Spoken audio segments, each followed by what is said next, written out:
Hey folks, this is Jason Goode with the Goode Life Outdoors. Had a good weekend this past weekend. Got a white-tailed doe over at the deer lease and have just brought her home. So at the lease, I was able to gut her, then skin her. I let her hang overnight, so she got really nice and cold, and then was able to quarter her up, put her in the ice chest, and get her back to the house. So the meat is nice and cold and ready to process. So I'm going to run you through how I process up a deer.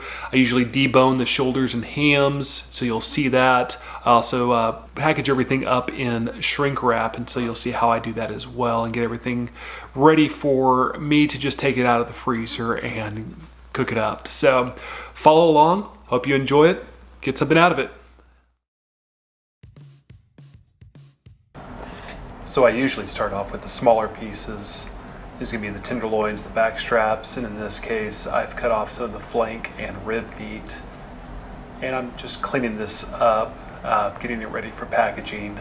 Usually with these cuts, I've done a lot of the work as I'm quartering the deer out, so most of the bits that I would need to get off, I've already got off. But you know, I'll pull off some fat and some sinew just to make sure that it's ready to cook once I pull it out of the freezer.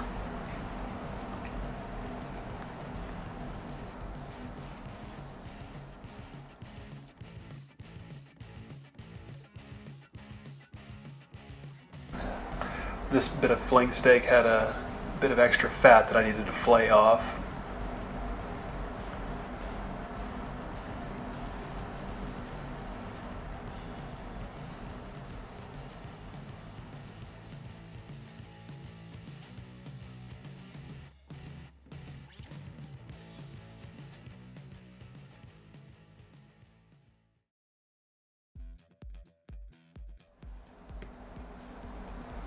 Now for the shoulders, I start off with taking the shank off. I love using the shank for cooking, and I have certain recipes that I use this cut for. It's great for slow cooking. It's got a lot of flavor to it. So I start off by cutting through a lot of the tendons around there. The shoulder, this shoulder joint is a little tougher and takes a little bit of time to kind of break loose, but we get it done.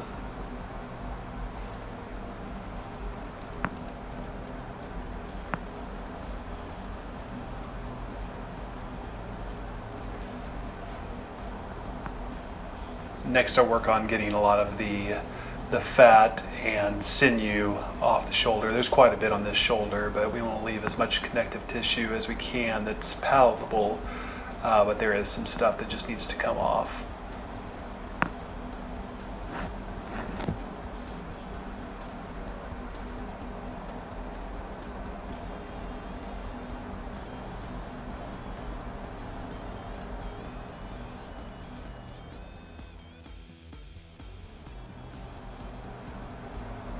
Now I start deboning the shoulder.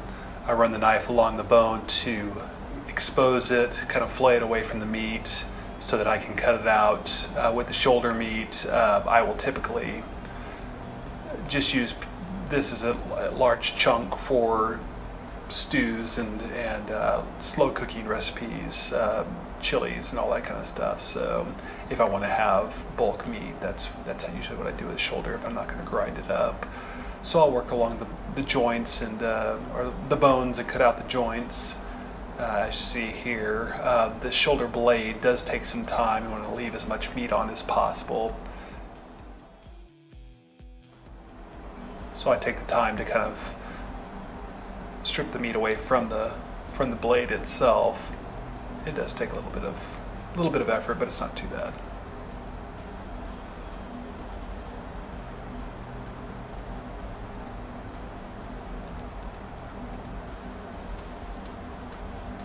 And there's the nice clean blade.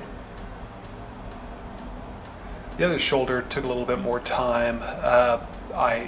My shot went through this shoulder, so it broke the bone, and there was a good amount of broken bone and kind of hemorrhaged meat that I had to cut out of there just to make sure everything was usable once it comes out of the freezer.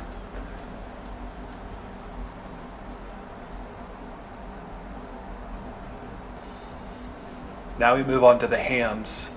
Again, I'm cutting the shank out. There's a lot of good meat on that ham shank, and this one comes pretty easily out.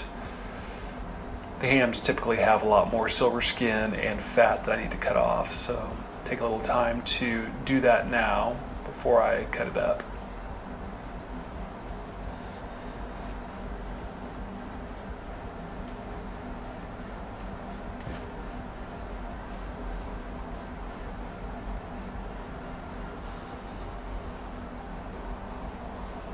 Start deboning. Again, I find the line of the femur that's going through the ham and just cut along that bone, and then just start peeling the meat away from the bone itself. Hams usually come away pretty easily. It's still a pretty large bone to get all the meat away from.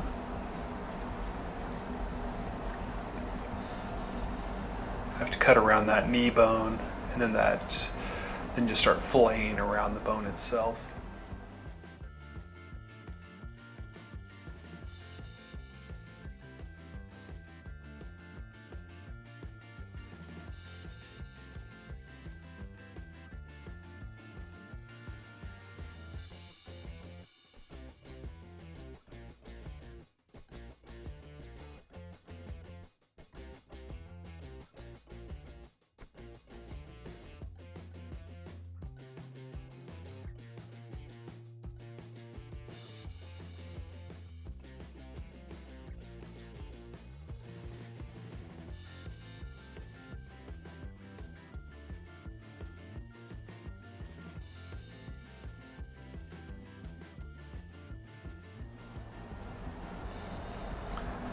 And there's the bone.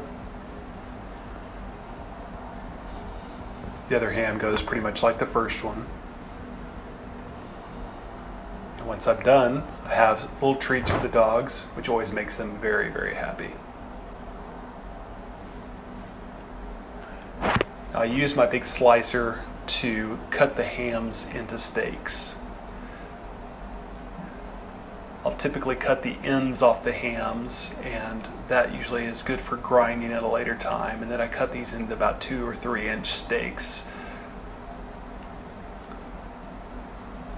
It's a nice pretty piece of meat, and I can use that for all sorts of recipes.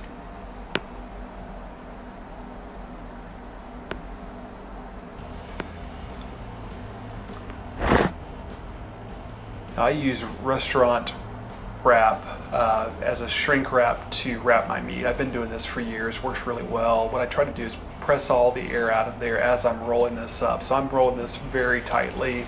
I'm rolling it over and over and just creating layers over the meat. I usually do this about 3 times, and keeps the meat very well. I can usually have meat in there up to 3 or 4 years without any problem at all. No freezer burn or anything like that.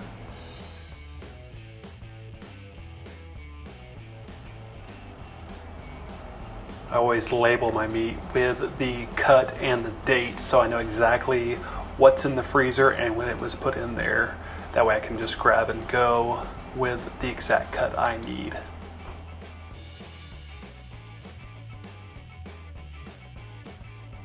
And there's a pack of deer meat.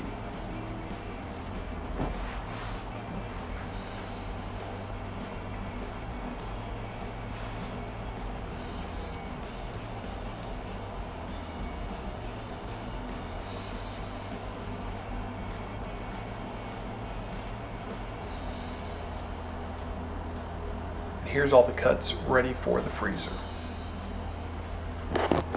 And in they go.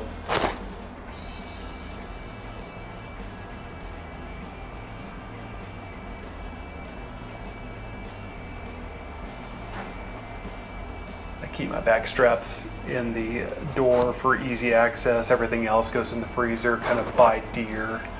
And that way when I come back, it's all in about the same age range for the meat.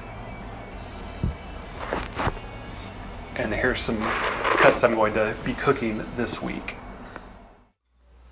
So there you have it, folks. Have some meat in the freezer, and that's always a good thing. I love to be able to just go out there, pull something out, make something delicious with it, and know that it's something that I was able to take and use for my family. So thank you so much for following along. If you like what you see, give me a thumbs up. If you want to see more, please subscribe. And if you subscribe, go ahead and hit that notification button so you can see all the new content as I post it. So y'all have a real good day and take care. Thanks a lot.